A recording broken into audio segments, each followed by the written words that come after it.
Guys എൻ്റെ പൊന്ന് guys, എൻ്റെ ഉള്ളിലൊന്നും ഇല്ലല്ലോ എൻ്റെ പൊന്നോ ഗൈസ്.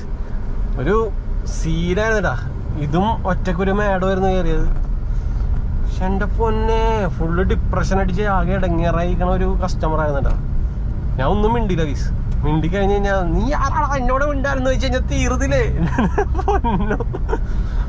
ആരെയൊക്കെ തെറിയൊക്കെ വിളിക്കണ്ടായിരുന്നു. എന്നാൽ ഞാനിതിൻ്റെ ഫ്രണ്ടിലുണ്ട് എന്നുള്ള ഒരു ചിന്ത അതൊന്നും ഇല്ലടാ. എന്തോ വലിയ ഒരു ഡിപ്രഷൻ അടിച്ച് നടക്കണ ഒരു ബിസിനസ് മേളമാണ്. ക്രൗൺ പ്ലാസയിലാണ് ഞാൻ കൊണ്ട് ഇറക്കിയത്. ആർക്കിട്ടോ നല്ലോണം കിട്ടിയിട്ടുണ്ട്. എനിക്ക് 290 റുപ്പീസാണ് കിട്ടിയേക്കണേടാ. അപ്പ് ആൻഡ് ഡൗൺ ട്രിപ്പ് ഉണ്ടായിരുന്നു. ഞാൻ ചോദിച്ചിട്ടുണ്ടെങ്കിൽ എനിക്ക് തിരിച്ചു അങ്ങോട്ടേക്ക് ഒരു ട്രിപ്പ് കിട്ടണ്ടേണ്. പക്ഷേ എൻ്റെ പൊന്ന് കൈസ്, പോണ വഴിക്ക് വല്ലവരും മട്ടൻ ചാടി വല്ല കുഴിയിലോട്ട് ഞാൻ ജസ്റ്റ് ഒരു ടയർ ഇറക്കി കഴിഞ്ഞ് കഴിഞ്ഞാൽ നിന്നോടെ മര്യാദക്ക് നോക്കി ഓടിക്കാൻ പറഞ്ഞ ആ സാധനമൊക്കെ ആയിരിക്കും.